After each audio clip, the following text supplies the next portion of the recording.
Hola a todos, bienvenidos a este espacio de Ser Descalzo en que periódicamente entrevistamos a algunas de las personas vinculadas más directamente al Carmelo Descalzo. Hoy nos encontramos dentro del monasterio de las Carmelitas Descalzas de Sanlúcar la Mayor y vamos a hablar con las dos religiosas más jóvenes de la comunidad, dos religiosas que están a punto de terminar su proceso de formación inicial, ya que ahora en el próximo mayo realizarán sus votos solemnes.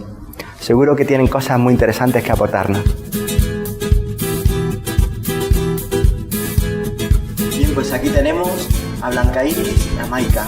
Muchas gracias por prestaros a esta entrevista, abrir vuestro corazón a todos los que nos están viendo desde Ser Descalzo. Y bueno, Blanca Iris y Maika, quería preguntaros, lo primero de todo, ¿cómo surgió vuestra vocación? ¿Quién empieza? Bueno, yo soy Blanca Iris, soy araucana, colombiana, tengo 8 años de estar aquí en este convento de Sanlúcar la Mayor y bueno, mi vocación...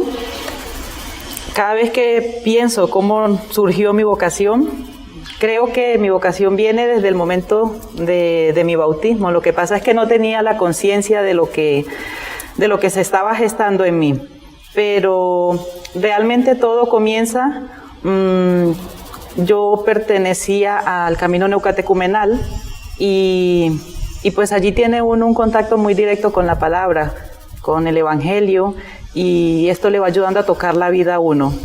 Estaba pasando por un momento de dificultad, una desilusión amorosa que me hacía replantearme cuál era el sentido de mi vida, para qué estaba viviendo. Y me di cuenta de que tenía una carrera, terminé mis estudios, tenía un buen trabajo, tenía un buen círculo de amigos, pero y me hacía falta algo. No era feliz del todo. Había algo en mi vida que todavía no encontraba su lugar. Y pues gracias también a este proceso en la iglesia del camino neocatecumenal, pues unos catequistas nos fueron ayudando, pues me fueron ayudando a irme situando desde la palabra, desde el Evangelio, qué era lo que realmente el Señor quería conmigo. Y así poco a poco pues fui soltando ese proyecto de casarme, porque realmente por mi mente no pasaba a ser religiosa. Mi mayor sueño era terminar mis estudios, que ya los había terminado, casarme, tener muchos hijos, pero sí había algo muy, muy puntual que había en mi vida, y era que quería estar siempre al servicio de la iglesia. O sea, que mi vida fuera un servicio constante en la iglesia. Y durante este tiempo, pues los catequistas me fueron ayudando y así fui abriéndome un poco a que el Señor fuera actuando en mi vida. Y la verdad es que en un encuentro de jóvenes nos llevaron a pedir una gracia a un santuario mariano. Y bueno, como toda mujer con deseos de casarse, pues yo quería pedirle un novio. Quería pues pedirle a la Virgen que me diera el novio perfecto. Y pues la verdad es que la sorpresa que me llevé fue que terminé pidiéndole que quería conocer el amor verdadero. Y la verdad es que en el momento me enfadó mucho porque no le pedí el novio que quería pedirle, pero no sabía también qué era la magnitud de lo que le había pedido. Y luego tuvimos un encuentro donde se hizo un llamado vocacional, y una de las afirmaciones que se hicieron allí fue: aquí están las chicas que quieren encontrarse con el amor verdadero. Y eso era lo que yo había pedido. Y nos hablaban de que si estábamos dispuestas a dejarnos encontrar por ese amor, pues, y bueno, la verdad es que ahí fue donde comenzó como que todo este proceso, que ha sido un día sí, un día no, un mes sí, 2 meses no, pero en sí, como tal, el proceso, o sea, la base fundamental de la vocación ha empezado cuando llegué aquí al convento.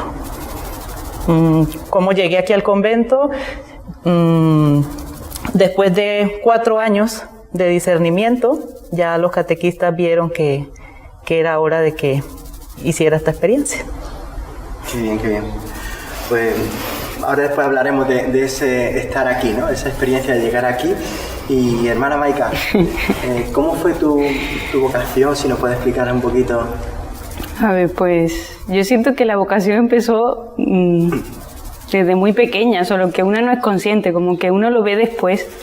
Al principio no. De hecho hay un detalle que yo me enteré aquí en el convento, que me lo confesó mi madre, que de pequeña ella me había ofrecido a un Cristo, imagínate. O sea que hay cosas que una se entera muchos años después. Pero yo empiezo a tomar conciencia, bueno, lo primero que a mí me atraía mucho la belleza. Yo también pertenecía al camino neocatecumenal y me atraía mucho la Eucaristía por la belleza, los cantos, las flores, las velas, toda la liturgia me atraía mucho. Por ahí eran las primeras llamadas. El Evangelio, yo recuerdo que antes de la Eucaristía nos explicaban el Evangelio a los niños y a mí eso me atraía, la palabra de Dios me movía mucho, pero yo no entendía, era una niña, pero me atraía. Y así ya conscientemente en la adolescencia ocurrió un hecho cercano a mi familia que me zarandeó un poco la vida y fue como, ¿yo qué quiero hacer con mi vida? Fue como la primera vez que me planteé de que yo quería hablar de Dios, ¿no? Ante un hecho de sufrimiento donde no estaba el Señor. Era como, ¿y yo cómo puedo transmitir a Dios? Todavía no es que yo tuviera una experiencia así importante de Él, pero como que ya había una inquietud de que por ahí estaba como la salvación, como la vida, como que yo la intuía. Y yo quería transmitir eso sin tenerlo, pero quería transmitirlo. Y entonces ahí empezó el proceso de búsqueda y de disponibilidad dentro de este camino.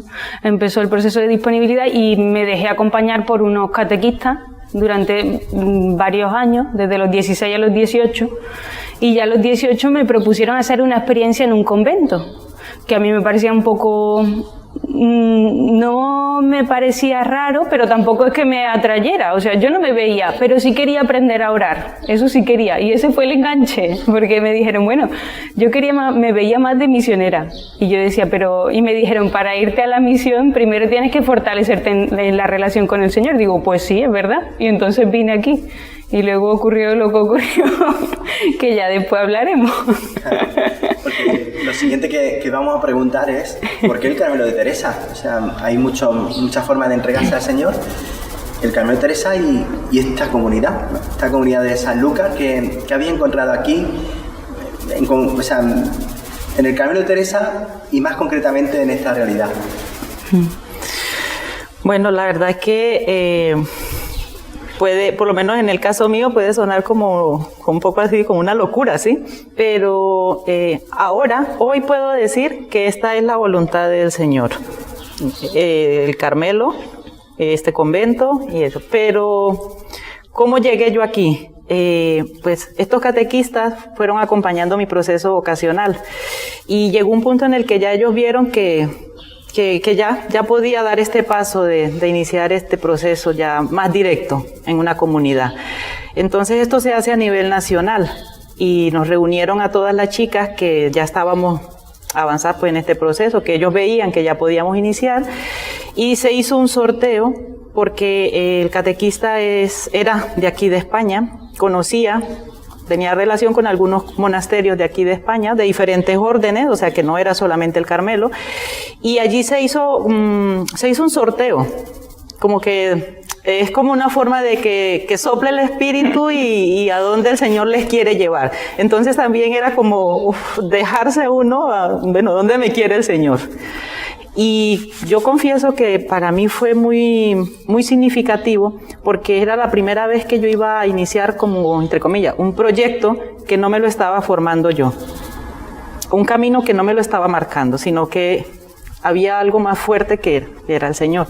Entonces yo salí por sorteo y bueno, pues cuando me dijeron en qué monasterio me correspondía, solo sabía que eran carmelitas descalzas, pero ni siquiera retuve el nombre del convento de los nervios que tenía. Y así llegué. Y la verdad es que me siento muy contenta porque estoy donde el Señor quiere que esté. No es algo que yo me he fabricado, ni algo que yo me he buscado, ni me he proyectado, sino que es su obra. Y eso es lo que me hace vivir, pues así, alegre, con libertad. Qué bien. Claro, después de 8 años, pues ciertamente en ese proceso como que te has afianzado, ¿verdad? Sí. Y hermana Maika, pues yo llegué como eso, ¿no? Como estaba diciendo, que este proceso de los catequistas que me acompañaban, ¿no? Y me propusieron hacer una experiencia en un convento y fue justamente en este, pero porque Mercedes, una hermana de mi comunidad de ahora, llamó a este catequista porque era conocido de ella. Y entonces ella le preguntó que si había alguna chica con inquietud, ¿no? De todas las chicas de Andalucía.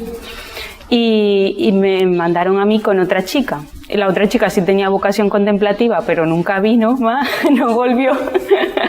Y yo ahí, en esos días, pues el Señor me llamó y me cambió la vida totalmente. Esos 5 días primeros que vine, me cambiaron todo. Sí. Qué bien, qué bien.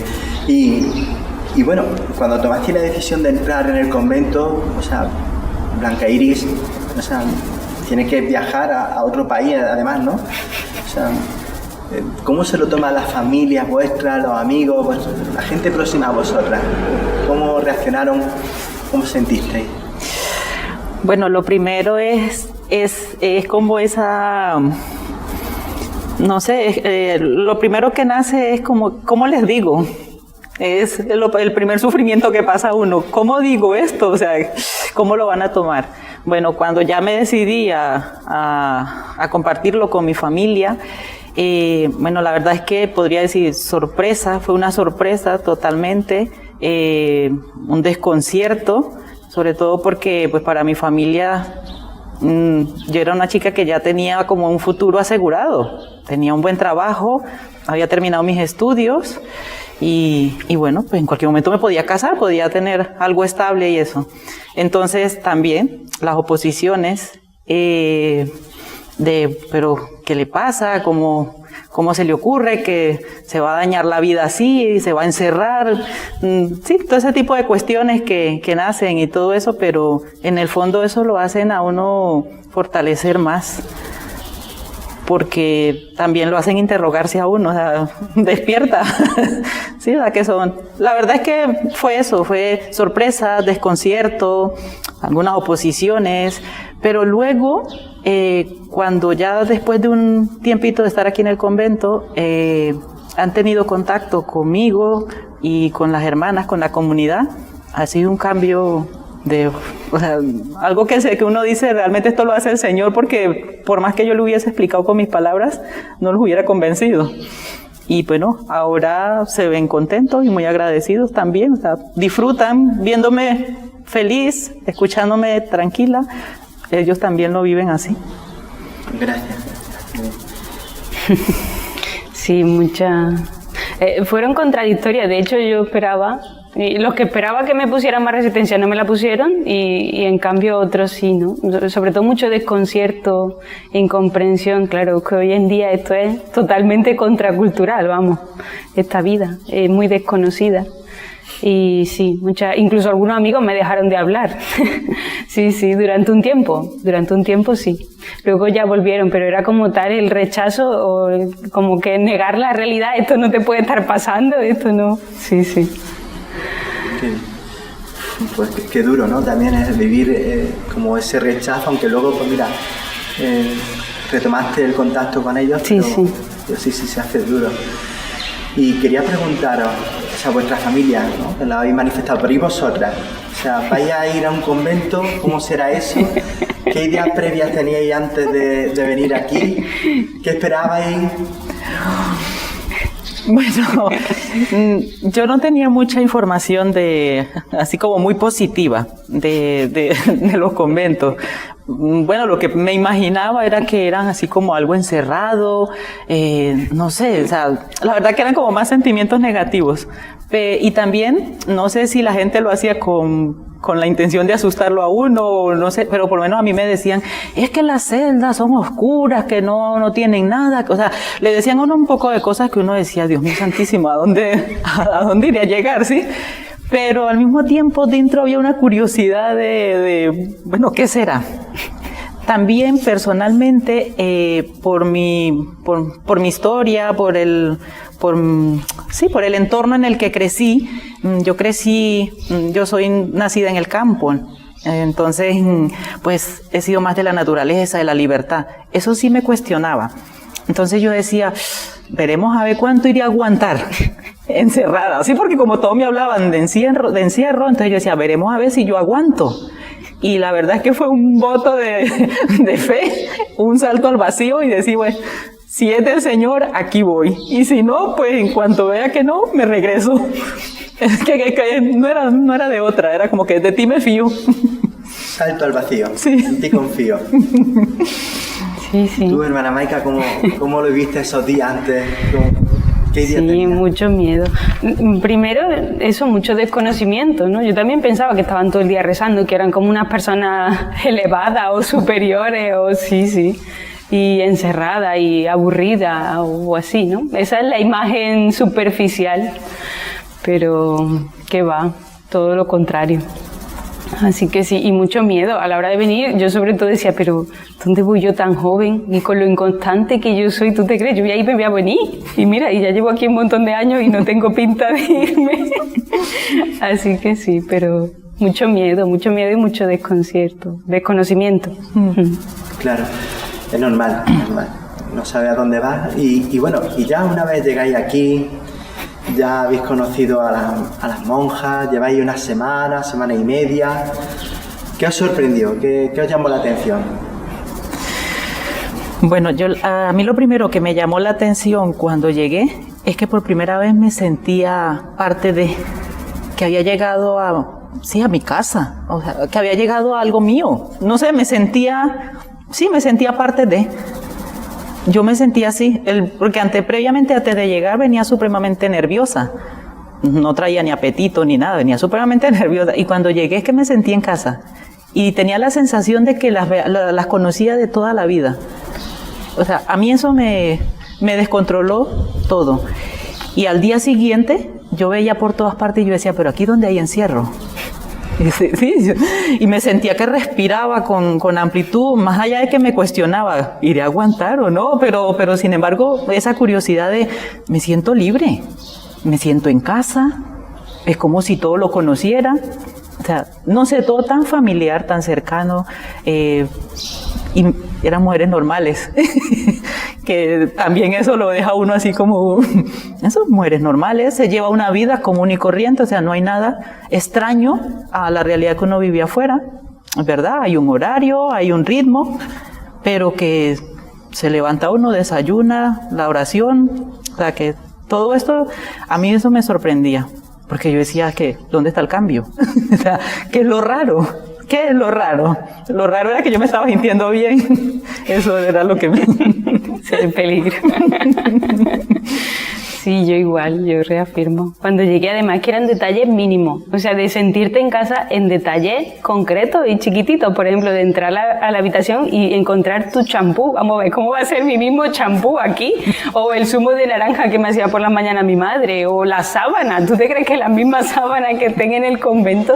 O sea, eran como detalles pequeños del amor del Señor, de estarse en casa y de que sí, y eso que ha dicho, que las mujeres totalmente normales, son mujeres normales, eso era un gran quitarte una gran resistencia, porque una las veía de otra manera y cuando te las ves y vives con ellas te das cuenta y dices, pero si son como yo, Dios, me puede estar llamando a mí también. Sobre todo cuando una la escuchaba la vocación de cada una y decía, ay, pues a mí me ha pasado algo de eso, a mí también. Sí, te removía mucho esa normalidad. Qué bueno. Encontraste eso, una normalidad, os sentisteis en casa, ¿verdad? Pero la gente cuando le dice, pues Carmelita descalza, todo el día rezando, ¿no? Que no es todo el día rezando, ¿no? Aunque sí, pues lógicamente es estar en oración, pero a lo mejor la gente pregunta, oye, ¿y no os cansáis de tanto rezar? ¿Cómo vivís vosotras el tema de la oración? Bueno, es que pues ya después de lo que del proceso de formación que vamos llevando, pues va descubriendo uno lo que es realmente la oración, que la oración no se queda solamente en repetir lo que está escrito, las oraciones escritas que ya conocemos, que la Iglesia nos ofrece para ayudarnos, ¿sí? Para nosotros, desde el carisma teresiano, la oración es una relación, es la vida, es vivir. Entonces, si uno dice que se aburre de rezar, es como me aburro de vivir. y la verdad no. Es verdad que hay un horario determinado de oraciones, pero es una educación. Para mí ha sido una educación. Desde pequeña a mí me enseñaron a rezar el rosario y las oraciones normales y eso, pero reza uno, no sabe uno qué está diciendo. En cambio aquí todos los días repitiendo, o sea, entre medio de esa repetición, llega un momento en el que uno dice, pero vamos a ver, ¿qué es lo que yo estoy diciendo? Y hay días en los que uno dice, Dios, yo he sentido esto. Y no sé, o sea, es ir viendo cómo la vida está en la oración, en la liturgia, y luego ir pensando también que eso lo pueden estar, ¿cuántos están viviendo esto? ¿Cuántas personas? Y está uno desde aquí, no sabe uno a dónde llega lo que uno está rezando. Entonces, realmente que de aburrimiento sería aburrirse uno de vivir, porque la oración es vivir. Yo por lo menos en este tiempo de formación lo veo como la vida. Qué palabras más textuales, ¿no? Es como aburrirse de vivir, ¿no? ¿Y tú, hermana Maica, cómo lo vives? El tema de la oración, del rezo. Sí, para mí es igual, es una educación. Al principio es muy atractivo, por lo menos a mí me pasó, ¿no? El entrar en ese ritmo y entrar en la liturgia y el canto, ¿no? Que a mí me atrae tanto. Pero luego ya es una educación, porque se puede entrar en esa monotonía, ¿no? Es verdad que puede entrar ahí. Entonces como una educación de ¿para qué estoy aquí? ¿Por quién estoy aquí? ¿Con quién estoy hablando?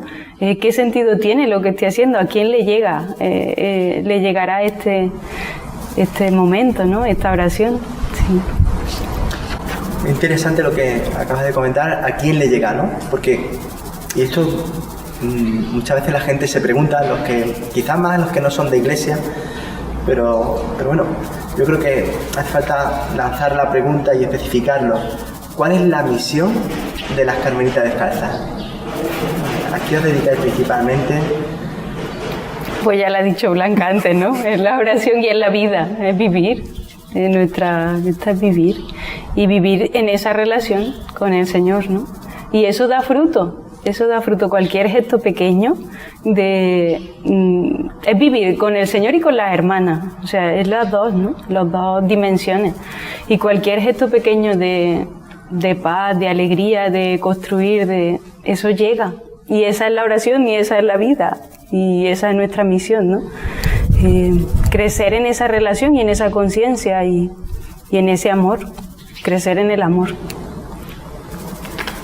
Sí, al principio cuando comenzamos la formación, la maestra nos decía que cada gesto, o sea, como nosotros nos relacionábamos, eso llegaba a muchas partes, que pues gracias a Dios no sabíamos a dónde llegaba, pero que por lo menos teníamos esa certeza de que el trato entre nosotras, porque nosotros no tenemos, lo más cercano son las hermanas.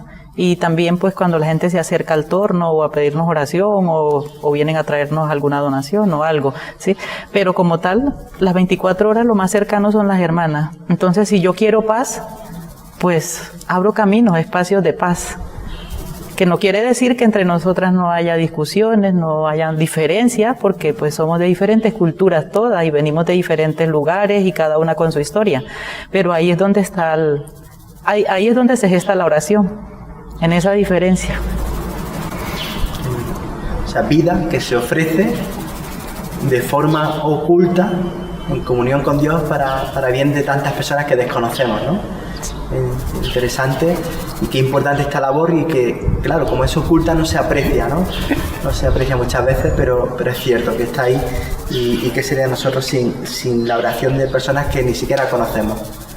Totalmente. Y bueno, aparte de la oración, que ciertamente es muy importante en el camino de Teresa, ¿quisierais destacar alguna otra dimensión importante en lo que es vuestro día a día de la comunidad? parte de la oración? Bueno, yo creo que, la oración es la raíz, es el corazón. Luego de ahí sale la fraternidad, la vida en común, el trabajo que realizamos, también el trato con las personas que se acercan a nosotros. No sé. La formación. También es muy importante. Y Santa Teresa promovía mucho la cultura, ¿no? Tener esa que da libertad, ¿no? El poder elegir, el tomar conciencia. Has hablado, hermana Maica, de Santa Teresa. Santa Teresa la fundadora, San Juan de la Cruz, el primer caminito descalzo, y tantos santos que tiene el Carmelo, ¿verdad? ¿Tenéis algún santo, santa favorito? Y tú, bueno, yo los quiero a todos, pero es que es como, o estos son los míos. El que te ayuda más, ¿no? Sí. Claro. Sí, a mí Santa Teresa me ayuda muchísimo, desde que tiene una fuerza ese lenguaje y ese compartir la vida tan abierta, y a mí me ayuda mucho, sobre todo, la visión que tiene del ser humano, o sea, esa dignidad es algo impresionante. También San Juan de la Cruz tiene parte muy bonita. Hay un texto que me encanta que dice: el único deseo de Dios es que el alma se engrandezca. A mí me encanta esa frase, me ensancha mucho. Bueno, pues a mí también me ayudan todos, o sea, de cada uno tomo lo que necesito y cada uno sale al encuentro cuando más lo necesito. Pero yo sí tengo una experiencia particular. Antes de pensar en la vocación y en eso, me encontré con una estampita de Santa Teresita del Niño Jesús, pero no con la foto de monja ni nada, sino con la foto esta de la niña a los 15 años. Y en ella había una frase de: oh, qué bueno, qué dulce el caminito del amor. Cómo quisiera emplearme siempre en hacer la voluntad de Dios. Y yo dije: yo quiero eso para mí. O sea, pero eso fue automáticamente: yo quiero eso para mí. Y yo lo único que sabía era que ahí decía Santa Teresa, que era una santa, se veía hasta bonita ahí, la niña y todo eso. Pues yo dije: yo quiero eso, y la elegí como madrina mía. Le dije: vas a ser mi madrina en el caminito del amor. Y la verdad es que en medio de mi inconsciencia no sabía qué madrina estaba eligiendo ni cuál era el camino del amor, pero me salió buena la madrina, porque mírame dónde me tiene. Y la verdad es que cuando llegué, la sorpresa que me llevé fue cuando llegué aquí al convento, porque en mi celda, al entrar, cuando encendí la luz, lo primero que vi fue un cuadro de ella, y con esa misma foto. Yo no lo podía creer, y ¿qué hace esa foto aquí? Y la hermana que iba conmigo me dice: sí, es Santa Teresita del Niño Jesús. Y yo: pero sí, ¿quién es ella? Y me dice: es una carmelita descalza, y no lo podía creer. Y decía: por Dios. Sí, y la verdad es que principalmente ella conecto mucho con las cositas sencillas, sobre todo porque ha sido como el proceso que he tenido que hacer, volver a la sencillez para reencontrarme con Dios. Unos santos lógicamente muy espirituales y al mismo tiempo muy humanos, ¿verdad? Muy de caminar cotidianamente con ellos, sí. Que aterrizan mucho a Dios, nuestra vivencia. Y bueno, a ver, no solamente de mística vivimos, ¿verdad?, de espiritualidad. Hay falta, este convento necesitará unos recursos económicos. Y le hago esta pregunta porque hay como un pensamiento generalizado, sobre todo entre personas que no son de iglesia. Dice: bueno, no, la iglesia están forrados, ¿no? Tienen muchísimo dinero. La iglesia es como si tuviéramos aquí una máquina de imprimir billetes, ¿no? Entonces, este convento, ¿cómo se mantiene así básicamente, ¿no? Sin entrar en muchos detalles, pero ¿cómo se mantiene este convento? Bueno, nosotros aquí trabajamos la encuadernación y restauración de libros antiguos. Y la encuadernación sí es en general. Y también una imprenta rápida, donde se hacen estampas para primera comunión, para matrimonio, recordatorios. Y prácticamente es nuestra forma de estar, que también es una forma de unirnos a lo cotidiano, como todo el mundo, tener un ritmo de trabajo. Es verdad que no tenemos un salario así. Bueno, el salario es cuando entregamos los trabajos, que es para todas en común, que es para... Eso es, ¿no? Sí, es cierto. Entonces vivid de vuestro trabajo. Sí, sí. Vivid de vuestro trabajo, ¿no? El voto de pobreza, vivir de vuestro trabajo. Muchísimas gracias por aclarar esto, que yo creo que también es interesante, ¿no? Y bueno, ahora lo más próximo que tenemos, hay un acontecimiento muy importante que estamos dando aquí en primicia, en Ser Descalzo, ¿no? Es que estas dos hermanas van a realizar sus votos solemnes, es decir, sus votos para toda la vida, para siempre.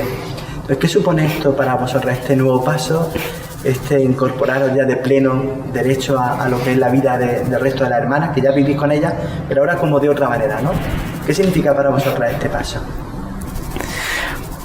Bueno, hay una frase de la santa que dice, ahora empezamos de bien a mejor, entonces como ahora comenzamos. Sí, es un reinicio nuevamente, porque, bueno, como tú dices, ahora empezamos una vida desde otro ámbito. Hasta ahora hemos vivido como formandas. Es verdad que desde un primer momento hemos sido parte de la comunidad. Yo por lo menos, mi experiencia es que me he sentido parte de la comunidad. O sea, no he sido una hermana externa, no, he sido de la comunidad y me he vivido como carmelita de Sanlúcar la Mayor. Así me he vivido. Y ahora pues lo primero que contemplo es la fidelidad del Señor. Y como toda novia, pues sí, hay días que estoy efusiva, hay días que tengo muchos nervios y al mismo tiempo salto y digo yo, Dios mío, ¿a dónde me tienes? Porque realmente es lo único cierto que tengo, que la obra la ha llevado Él, porque de mi parte ha habido mucha resistencia, muchas dudas y ganas de salir corriendo, pero luego también Él ha ido sellando, o sea, Él ha ido dejando sus sellos y eso me hace vivir así, con esa libertad y con esa gratitud. ¿Tu hermana Maika? ¿Qué nos cuentas? Sí.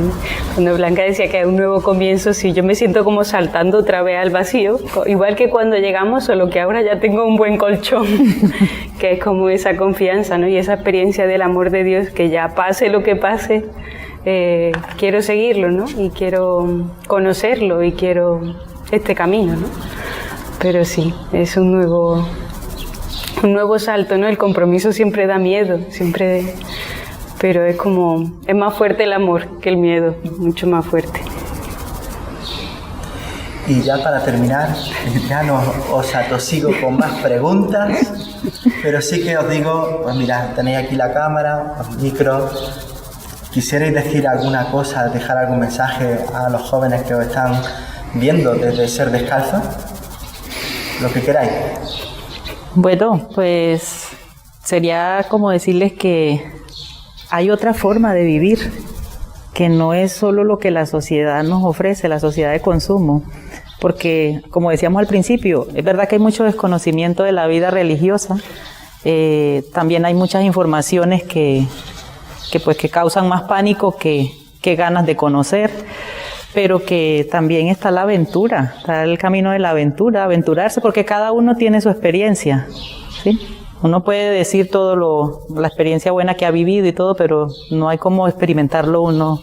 Es solo decir eso, que hay otra forma de vivir y que se es feliz, que se puede vivir con libertad, que se aprende a vivir con dignidad, como lo que somos, verdaderos hijos de Dios, y que la vida religiosa no son cuatro paredes, no es un encierro. Hay una hermana aquí de la comunidad que siempre que nos preguntan que si salimos, que si no salimos, entonces, sí, como queriendo decir que siempre estamos encerradas. Y ella dice, mirad, los cerrojos están por dentro. Vosotros no entráis y nosotras no abrimos. Y es eso, es aprender a vivir con esa libertad. Porque por sí que afuera también vive uno encerrado. Si uno se descuida, vive encerrado. Muchas gracias. Yo me reafirmo, sí, que puede ser una feliz, y no solo feliz, sino que el Señor es que no te quita nada. Es que si te llama es lo mejor que te puede pasar en la vida, vamos. Esa es mi experiencia. Lo mejor que te puede pasar en la vida, madre mía. Y a veces qué rebeldes estamos con el Señor, ¿verdad? Ahí como negándonos. Bien, pues muchísimas gracias, hermana Blanca Iris, hermana Maika, por abrirnos vuestro corazón, vuestra vida. Sabemos que rezáis por nosotros y también nosotros rezamos por vosotras. Que vaya muy bien ese momento de vuestra profesión solemne y bueno, pues ya estamos en comunión porque somos familia, ¿eh? Somos familia. Muchísimas gracias a las dos. Gracias a ti. A ti. Muchas gracias.